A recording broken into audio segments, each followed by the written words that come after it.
Hello, my dear friends and the viewers. Today I am here with the Deputy British High Commission, His Excellency Andrew Fleming. He is the Deputy British High Commissioner for the state of Telangana and Andhra Pradesh. He is a very strong support of pillar of our campaign called Youth Against Speed, which is one of its kind campaign on road safety. And we have been running this campaign for well over 10 years. And as you all know, we have started this campaign after I lost my 16 years old son in a road accident. And also I had lost my nephew, the son of Mr. Muhammad Azharuddin, in the same road accident. So today I'm here with Mr. Andrew Fleming. And Mr. Andrew Fleming, in fact, is somebody who is really very concerned about the youth, and he is always been supporting the cause of Youth Against Speed. Thank you. Very good evening, and we are really honored to have you today on our show on the road safety. Pleasure. As you all know, Youth Against Speed has been running the campaign on road safety and especially against the deadly consequences of speed and drunken driving. And we have been seeing that most of the accidents are happening mainly because of overspeeding and the drunken driving. Drunken driving has become a menace, especially in our city, in our country, and even all across the globe.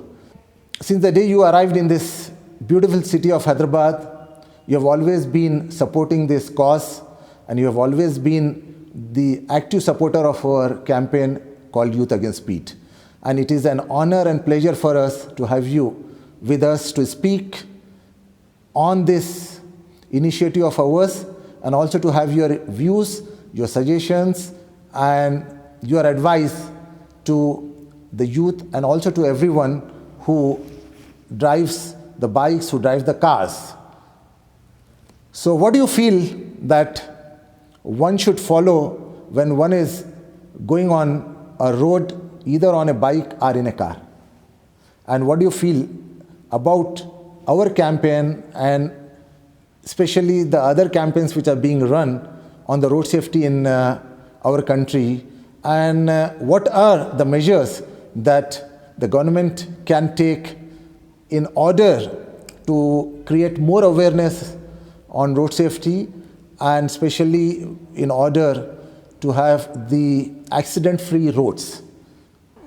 My brother Kalika, thank you for asking me to join you in a broadcast on this important topic. And I mean, at the outset, let me say that,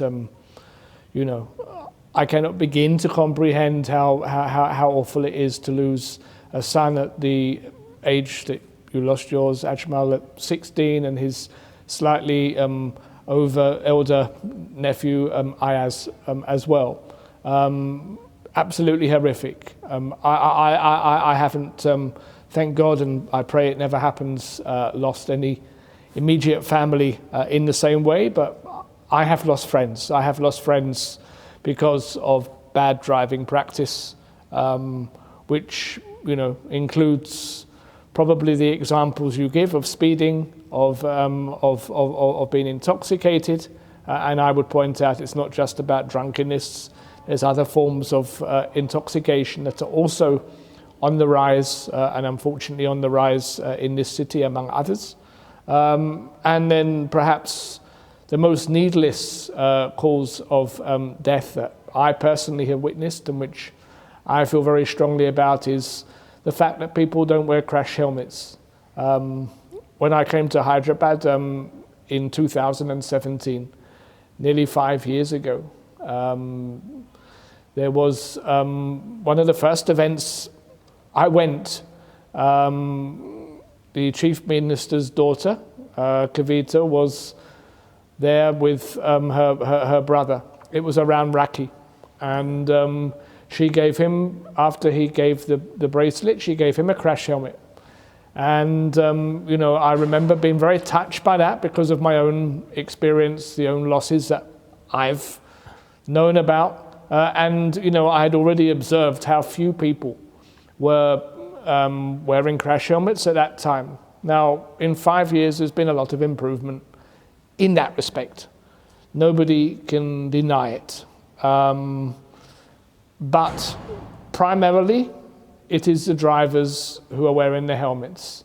It's still an exception to see a passenger wearing a helmet, probably even more of an exception if that passenger is a female passenger, I have to say, and almost never do you see a child with a crash helmet.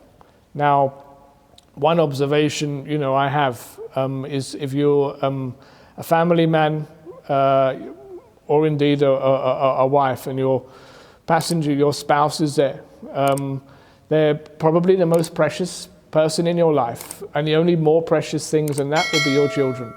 So if you have a family of 5, as you do often have on a bike, and only the driver, usually, and I don't want to be gender stereotypical, but usually it's the man is wearing the helmet, all of the rest of the family are not. Then that's really something that it makes me shake. I feel goosebumps every time I see that image, because it only takes one accident and then everybody's life can be ruined. Whatever happens, if something happens, it can be death, it can be brain damage, it can be hospital bills that you can never pay off, but the consequence you'll never know. Please try not to find out. It doesn't matter how much you have to pay for a crash helmet. It's a life insurance policy you should never go out without. That's one thing I would say. Now, on the other points, safe driving, of course, people should drive carefully. They should observe speed limits. I think,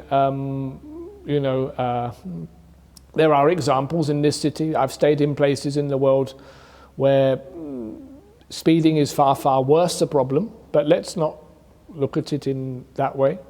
Drunken driving, as I've also mentioned, it's not just about alcohol, there are other narcotics, and being under the influence of any kind of drug and driving is something that's extremely dangerous. And I've noticed that the police have taken that increasingly seriously in the time that I've been living here in Hyderabad. I'm pleased to see it. I'm pleased to see that there's a lot of visibility around road safety from the relevant police wing in the city and in the state as well. But one can always do better. There's statistics. I don't have them. I should have prepared. There's statistics on how many road traffic accidents there are a month, a year, whatever. I believe a negligible improvement has happened in the time that I've been here. But frankly, you and I both know even one death is one death too many, and one death that can be probably avoided by driving at the appropriate speed, not driving under the influence of any form of drug, and if you're on a two-wheeler, wearing a crash helmet, if you're in a car, wearing a seatbelt, and if you have children in the car, ensuring that they also have seatbelts. Now, I remember as a child, in growing up in South London, we didn't have seatbelts in the back of cars. My parents were pretty strict when I was little, that I had a chair when I was in their car, but sometimes we went in other cars and there was nothing. Unfortunately today you call an Ola, an Uber or whatever, and the same is there. There's nothing. I think again that is a huge risk. It takes one accident and anything can happen, like I've said. So I do hope that is something that is a priority to see addressed.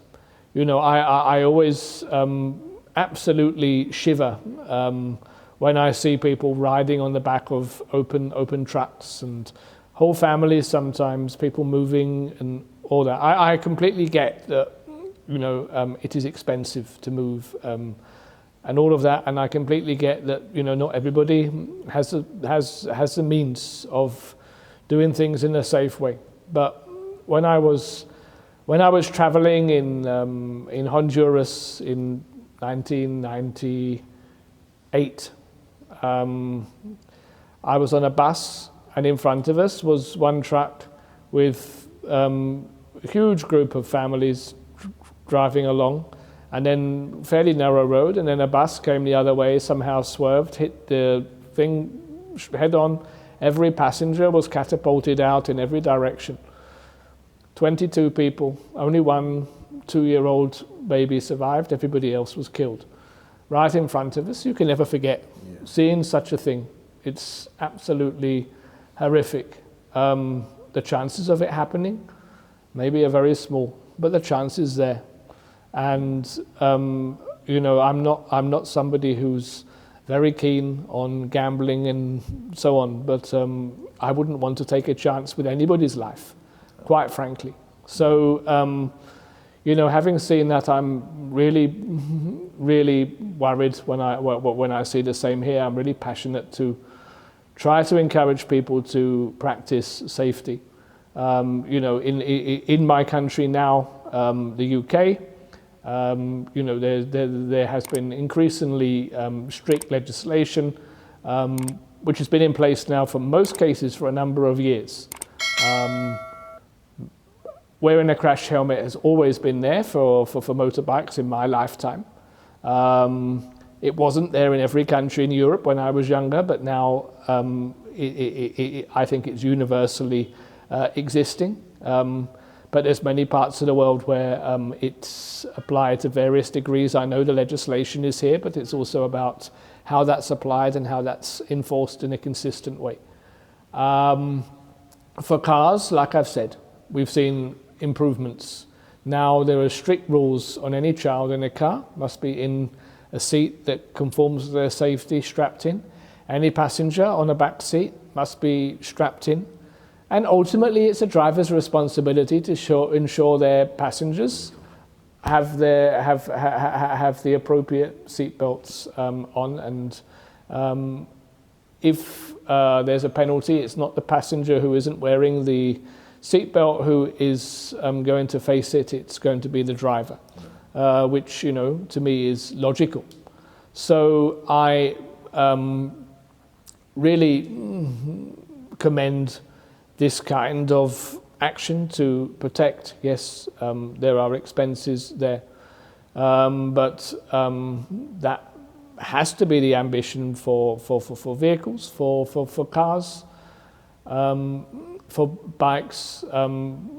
Definitely helmets necessary for all passengers would be what I would obviously advocate. I don't really see how if a driver has a crash helmet and none of his passengers do, that is complying with the law, but it seems to be the still social norm here, and I'm not singling out the state or the country, social norm in many parts of the world that somehow only the driver is at risk, which is complete nonsense, of course. Must be everybody who has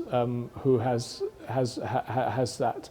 And then, other forms of transport in the UK, riding on the back of an open truck, etc. All of that has been long since made illegal. And in fact, we've even gone to the point now that in the UK you can't ride a bicycle on the road without having a crash helmet. That is also, and has now for some time been a requirement.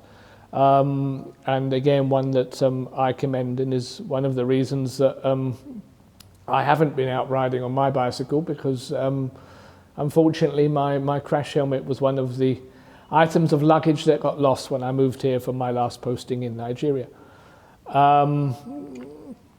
So all of these factors, I think, really matter. And, please. What do you say, especially about the guys who use the mobile phones while driving? Mobile phone use, I mean, it's another thing. It should be zero tolerance. And I know that, again, legislation against using a mobile phone is there here. There's plenty of warning signs up, even the one in road number 3, just around the corner from here, often has a thing about mobile phones up there. But people blatantly don't follow it. Exactly. Blatantly don't follow it, and it doesn't seem to me that it is enforced in any fair, consistent way at all. But Hyderabad Traffic Police has been doing a phenomenal job, especially in curbing the road accidents and also in educating the people on road safety. Yes. This is one thing I think, especially what we are seeing in this last 7-8 years. And you see Hyderabad Police and the Cyberabad Police posting the small videos on social media and trying to send across a very strong message to the people to follow the traffic rules and the regulations. Correct. But in spite of that, we have seen people, I think it is more than the regulatory authorities. Don't you think it is the people's responsibility? Well, I mean, it is the people's responsibility, but, and I agree with you. I mean, I think the police have done a pretty good job in general. But, if I'm very honest with you, I've seen plenty of people flouting the rules under the noses of the police. Yes, Maybe they're distracted in other ways at those times. Maybe their people are seen to be too important to be stopped for using their phone or whatever. I don't know. Maybe they're scared. I have no idea. If you're going to bring about a change, you have to apply whatever is in place in a fair and consistent way. If you don't apply it consistently, then I'm afraid it isn't going to resolve the issue. Definitely the deterrents that were brought in on wearing the helmet helped, but as I say, we can go down the road to road 14 now, and I can guarantee that 9 out of 10 bikes that come past with a passenger on, the passenger will not have a crash helmet. 95 out of 100 plus bikes that come past with a child on, there'll be no protection for the child. Exactly. I can guarantee it. Now, as far as I know, the legislation applies to people who are on the bike. The pillion rider too. Anybody who's on the bike. Who's on the bike, absolutely. And there probably is also a safe number of people that should be on a bike. I hesitate to say what that is. I'm not an expert. In the UK, you wouldn't be allowed to have more than 2 people on a bike. Here, I absolutely understand the economic factors and other things are different. The speed at which people drive is also there in these very short school journeys. But what they need to realize is the importance of lives. Because in case of accident, because no one can predict an accident. But when an accident happens, we have seen if a family of 4 is there on his bike, then you are putting the risk of all the 4 people, the lives of all the 4 people at risk actually. Every time. So that is this thing. And now tell us something about your journey from a child to a bureaucrat and then to a diplomat. Because that probably would be quite an inspirational story for the youth over here. Okay. It's a completely different topic. But I know. But we thought that let us try to, I will share my story a little bit. I spoke a bit about my childhood and riding around in cars without seat belts, which I've never allowed my children to do. I know. As a child, I'm neurodiverse, so in my case it means I have a dyslexic and dyspraxic profile. But when I was a child, that wasn't recognized. It wasn't known to be a particular problem, and therefore I found it very difficult in school and to socialize with other children of my age. I was subject to bullying a lot. as a result, I had not very many friends. I mostly made my own company. I was an only child in any case.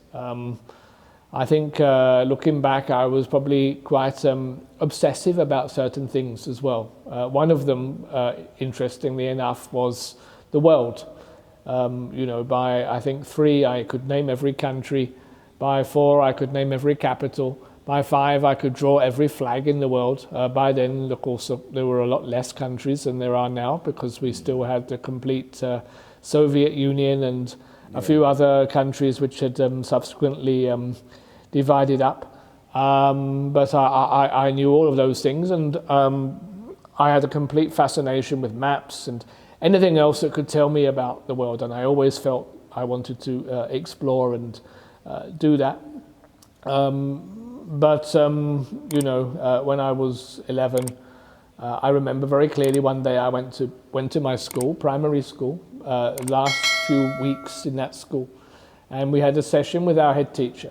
That head teacher, she came and she told all the children what she thought they would do when they grew up. So she said, "Oh, well, Tony, I think you're going to be a very good policeman, and Julia, I think you're going to be a wonderful teacher," and so on and so on. And then she came to Andrew and said, "Andrew, you'll be lucky to find a job picking rubbish," which really hurt me when I was 11.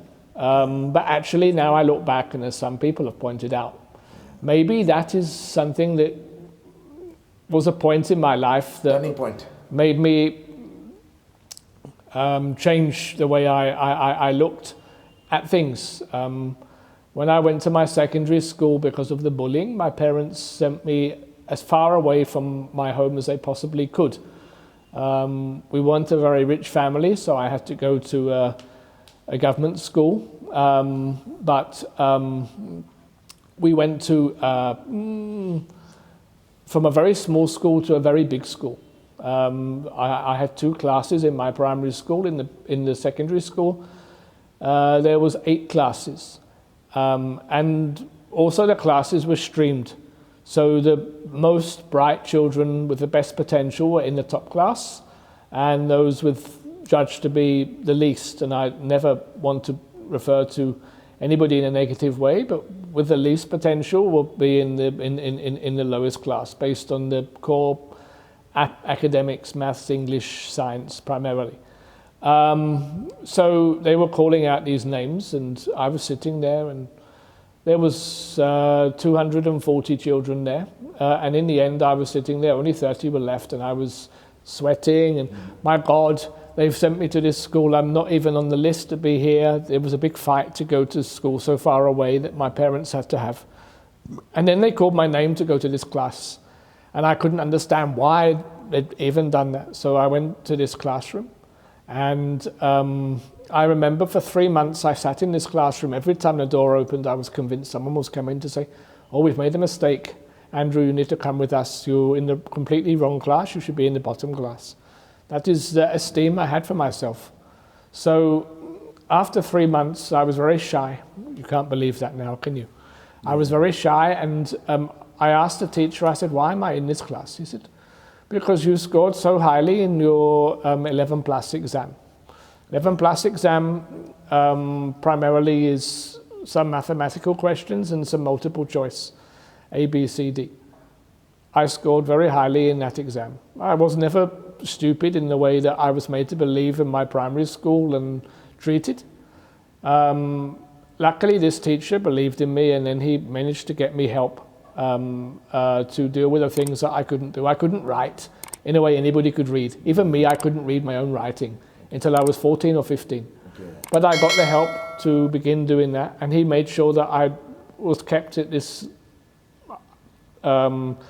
higher stream level, even though some teachers said that I should be dropped down because I couldn't read my writing, but he always argued in my back. So sadly, he's passed away, but I never forget him, and I never forget the teacher that dedicated 4 years of her own time to help me writing and so on.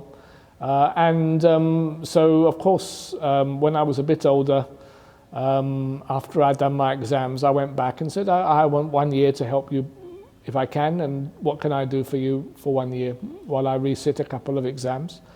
And she asked me to teach 2 Vietnamese refugees English. So I helped for 1 year, and I befriended that family. And 18 years later, they got back in touch with me. But meanwhile, they moved off to another part of the country. And I went off and joined the civil service at the bottom level. And I worked my way through the civil service from there to where I've got. So 18 years into that journey, which is now 35, it's in its 36th year. So halfway through that journey, these Vietnamese boys were in touch with me. They said, "Oh, we're going back to our country, back to Vietnam. We want to bring you with us. Will you come?" And it happened that I had some time to go, so I went. We went to their hometown, which was a village towards the north of the country called Hong Dai, which is part of a place called Ha Long City now. Ha Long is somewhere where there's, I think, 1,969 lime peaks that come out of the sea. So it's a very beautiful place. A lot of friends from here have visited. I highly recommend, but nevertheless, they took me there and they were very busy meeting family. I didn't want to intrude on all of these meetings, so I mostly did my own thing in a place. No one spoke any English and all that. And I used to go to a cafe every afternoon to do internet, because that was how we used to do in those days. And one day in the cafe, I got strange messages appearing on my Yahoo Messenger.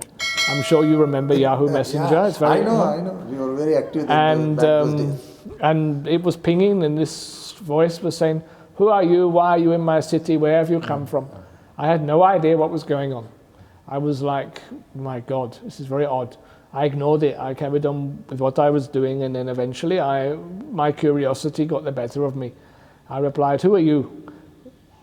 And how do you know I'm in your city?" And immediately the reply comes back, "I have magic eyes." Oh. And it made me laugh. So I replied again. And then after some few minutes, I realized it was one girl sitting a couple of seats from me that was sending these messages. So I replied to her. I said, "Please," I said, "I've realized you're sitting just a few seats from me. Why don't we go and sit in the cafe and have coffee?" So immediately I sent that message. She ran. I thought that, fine. I thought nothing more. Next day I went walking, as I did every morning, in the park. And I passed 2 girls sitting on a bench. And 20 meters past them, one of them shouted after me, "Do you remember me?" That was the friend of the girl that I married. Oh, quite an interesting. Quite an interesting story. Yeah. So in a way, through doing something good for somebody else and helping somebody, it came back 18 years later, which is a point I wanted to make. Yeah. And then after that,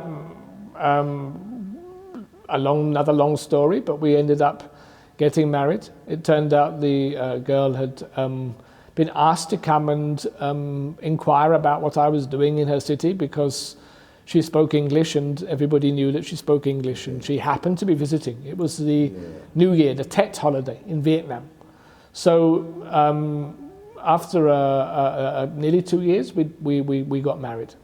And when we got married, of course, you know, I know that you agree with me. Yeah. Our wives are always our better halves. You know, she encouraged me to be more ambitious, to see my potential. And I pushed myself onwards to get even better positions. And we had the chance to go and live in Ghana, first of all.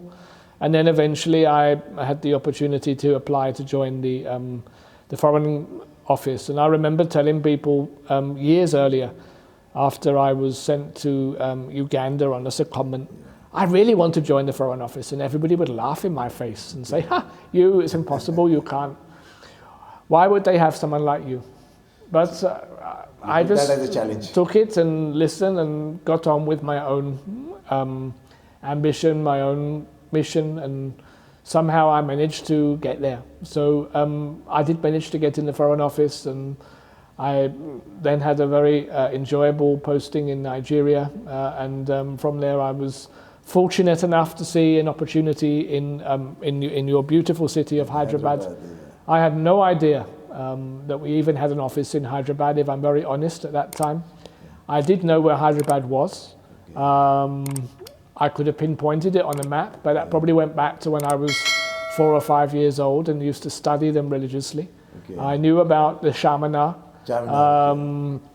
I didn't know a great deal more, but I was very, very happy that I happened to be successful in that application. I got that job. I came here for a 3-year assignment. Now it's 5 years. I'm still here. I think the pandemic has been part of the factor for the delay. But I'm, very happy. I've had a most amazing 5 years. I've made the most amazing friends. I've seen some incredible people. I've seen innovation like I've never seen before. This is surely one of the most innovative regions, not only of India, but I think anywhere in the world. I was talking to somebody from Tatas, who of course are a huge company in India, and they were telling me that when they're recruiting young people every year, 1 in 3 young people they recruit come from the states of Andhra Pradesh or Telangana, which is a reflection of the potential of these states and the particular qualities that they're looking for. So there's something about the Telugu people that really cuts them out to be innovators, just as I would say my previous country, Nigeria, it has more entrepreneurial women per head of the population than any other country. That's one of its statistics. So they're a nation of entrepreneurs. This is a nation of innovators. And both countries, of course, have plenty of the other, but absolutely interesting to come from one country where entrepreneurship is such a great thing and to another one where innovation is such a great thing. And, even this week I've been interacting with young girls, many from the Muslim community actually, about their startups and hearing about their experiences, and it's these things that give me the energy and really make me happy to have this kind of role. It's really been an honor, not only for me personally, but also for our organization Youth Against Speed. And you have really been so kind enough to have shared your views and also, shared about your journey as a child to a very successful diplomat. And I'm sure the entire Hyderabad would agree with me that we all know you as one of the most charismatic diplomats in Hyderabad, and you have touched the lives of so many people in Hyderabad with your kind gestures. But today I'm really missing my dear sister Van, who after coming to Hyderabad, she changed her social identity as Vanita Fleming. So that itself shows her love and affection for this city of Hyderabad, for the people of Hyderabad. And I think you two are the most wonderful couple we have ever known, I would say. But, we can't, imagine the thought of you going back in the month of June or July from Hyderabad. But as you say, every journey, has a time, and like every diplomat has a tenure. So, but I'm sure you'll definitely come back to India with a, higher position. We'd like to see you in the capacity as the ambassador, the High Commissioner, British High Commissioner to India. And all our best wishes and prayers are there with you. And I'm sure this message on road safety would go a long way in taking our message also forward to the youngsters. And you have given a very strong message, and especially the importance of wearing the crash helmet, which is very important. And then again about the seat belt, and a last word from you on road safety, and then after that we'll close this. Well, thank you very much, and inshallah I will come back to India many times in the future. In what capacity, I know not, but I have too many friends here to imagine that I won't. And I just really hope that all of those friends will heed at least some of what I say when they're out and about in practicing their safety, practicing the safety for their families, and setting an example to the wider citizens of Hyderabad, of Telangana, and indeed of the entire country. Because, I don't think there is another way in which you would put your most cherished possessions at risk than you do when you get on a bike without a crash helmet, or have your family on your bike without a crash helmet while you're protecting yourself, or driving recklessly, whether or not you have somebody on the bike with you or not, or even contemplating to drive under any kind of influence, or even if you have any kind of medical condition that would impede your reaction. And I just hope that people can remember those few safe things. I think Youth Against Speed is a fantastic organization set up as a fantastic legacy and memory of a much cherished and loved son. I hope and believe that it has, and mashallah, will always continue to help educate and guide the young people of this city and of this beautiful country to do the right thing when it comes to road safety for themselves and for their loved ones. Thank you very much. It has been a pleasure having you with us, and we look forward to doing many more chat shows with you in future. And this time we have done on a road safety. Next time probably we could have another interesting topic. Anytime. Yeah, and especially when your dearest wife, when your beloved wife comes back from UK. Thank you very much. Thank you. Thank you.